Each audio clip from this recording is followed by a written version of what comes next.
SSC GD के लिए तैयारी आजा आजा आजा। इनका 60वीं रैंक रहा है। सभी खड़े होकर के अभिवादन करें। एक गरीब परिवार से एक झुग्गी झोपड़ी में रहकर जीवन यापन करने वाले आज 60वीं रैंक लेकर के देश की गरिमा को बढ़ाया है, अपने माता पिता के सम्मान को बढ़ाया है। आपको ओपी ग्रुप की ओर से ढेर सारी बधाई हो। आपको सम्मान प्रकट करता है।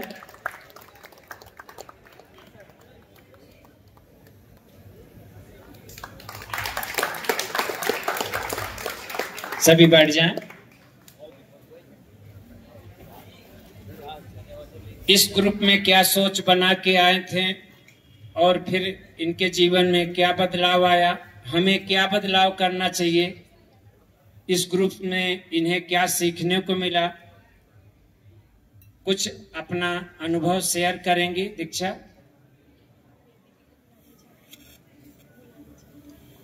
दीदी जी, इनकी वजह से मैं अपने भाई बहन और अपने परिवार की वजह से। जय हिंद। आदरणीय ऑफिसर सुनील सर, इनको मेरा प्रणाम और आप सभी की शुभकामनाओं के लिए बहुत बहुत धन्यवाद। मेरा नाम दीक्षा निकार्जे है और मेरा एमपीपीएससी द्वारा जो एग्जाम ली जाती है टैक्सेशन असिस्टेंट की, उसमें चयन हुआ है। ओपी ग्रुप से मैं 2021 में जुड़ी थी। जब मेरा एसएससी जीडी का एग्जाम क्लियर हुआ था, मेरे पास 1 से 1.5 महीने ही था, तो मुझे टेंशन हो रही थी क्योंकि उससे पहले मैंने कभी रनिंग नहीं की थी। तो मेरे भैया बोले कि ऑफिसर का बहुत नाम है, वो तुझे देखना क्लियर ही करवा देंगे, और इसी आशा के साथ में आई थी और वैसे ही हुआ। सर ने बहुत मेहनत करवाई और मेरा टाइमिंग आता नहीं था। 1 महीने में मैंने बस 3 ही ट्रायल दिए थे और मेरा टाइम 10 मिनट ही जा रहा था और फिजिकल भी नजदीक था। सर ने कहा टेंशन मत लो, आप शाम को भी आओ, मलार आश्रम में आओ, और बाकायदा सर आते थे वहां पर। मैं और तब एमपी पुलिस का भी फिजिकल चल रहा था, उन बच्चों का और मेरा साथ में सर ने साथ दिया। एंड टाइम पर जिन जिन बच्चों को टाइमिंग नहीं आता था उन सबके लिए मेहनत करी भी और करवाई भी, तो मैं सर की बहुत आभारी हूँ। एंड टाइम पर भरोसे का दूसरा नाम होगी सर। और सर के पास मेरा मतलब हो गया था फिजिकल क्लियर, लेकिन मतलब मेडिकल भी हो गया था, बस वो मेरिट लिस्ट में मेरा नाम आना रह गया। तो मैं बहुत निराश भी हुई, सोचा अब क्या करूं, सोचा नहीं, इतना सोचने से अच्छा कि आगे बढ़ जाऊं। और मेरा शुरू से गोल था मुझे एमपीपीएससी क्लियर करना था। उसके बाद मेरा पटवारी में भी नहीं हुआ, मैंने जल पहरी और वन रक्षक के लिए एग्जाम दिया। उसके अगले महीने मैंने एमपीपीएससी का प्रीलिम्स भी दिया और वन रक्षक में मेरा पैदल चाल था और जेल प्रहरी के लिए भी फिजिकल के लिए कॉल आ गया था। तो मैं सर के पास आई और अभी पिछले महीने में अप्रैल में आई थी जेल प्रहरी के लिए, और उतने में मेरा टैक्सेशन असिस्टेंट का इंटरव्यू कॉल भी आ गया। लेकिन उससे पहले मैंने मई में पैदल चाल कर ली वन रक्षक की, और सर की आस से मैंने तैयारी की है, उसका रिजल्ट आना अभी बाकी है। और जेल प्रहरी के लिए भी मेरी तैयारी चल रही थी, बीच में इंटरव्यू कॉल आया तो मैं इंटरव्यू के लिए तैयारी करने लग गई और जेल प्रहरी मैंने छोड़ दिया, उसका फिजिकल नहीं दिया। और उसका रिजल्ट अब टैक्सेशन असिस्टेंट का 1 हफ्ते में रिजल्ट आ गया था, उसमें मेरा सिलेक्शन हो गया है। और एमपीपीएससी का भी मैंने रिटर्न निकाल लिया है और इसके लिए अभी मेरा इंटरव्यू कॉल भी है, अभी उसकी तैयारी चल रही है।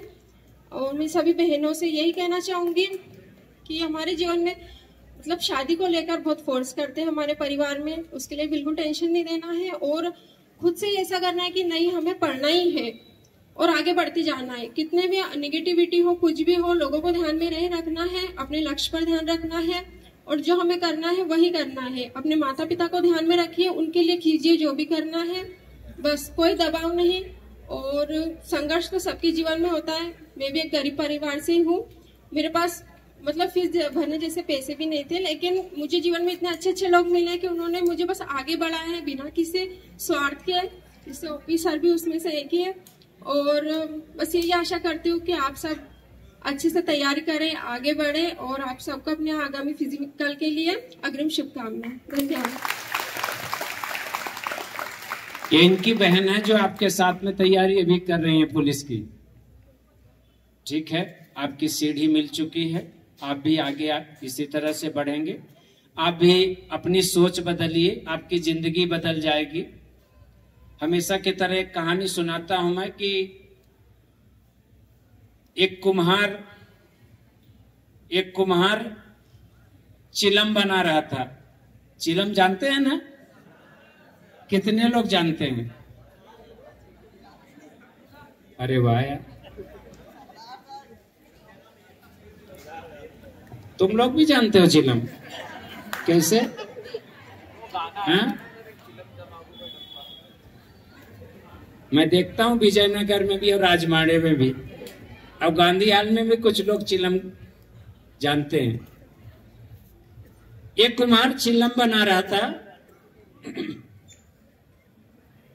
तभी कुम्हार की पत्नी आती है,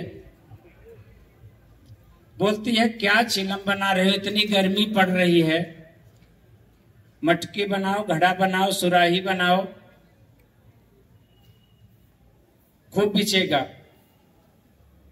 तभी कुम्हार का मन बदल गया, बोला हाँ ये भी सही बात है, गर्मी आ रही, खूब बिचेंगे मटके।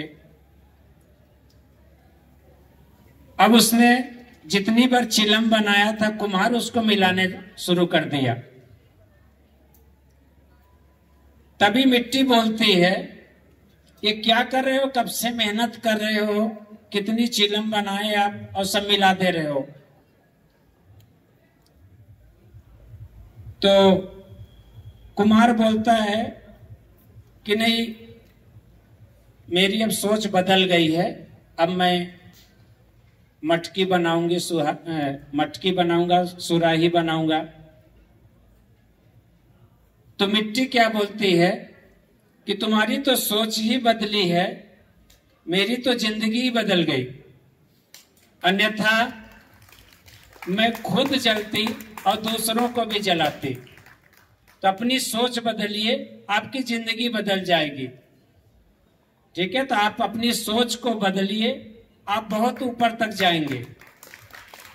क्योंकि इस ग्रुप में आने के लिए लोगों को सोच बदलना पड़ता है, विजन बड़ा रखना पड़ता है। करो या मरो सोच के इस ग्रुप में लोग आते हैं कि यहां मैं आया हूं तो कुछ करके जाऊंगा, या करूंगा या मर जाऊंगा, ये सोच के लोग आते हैं।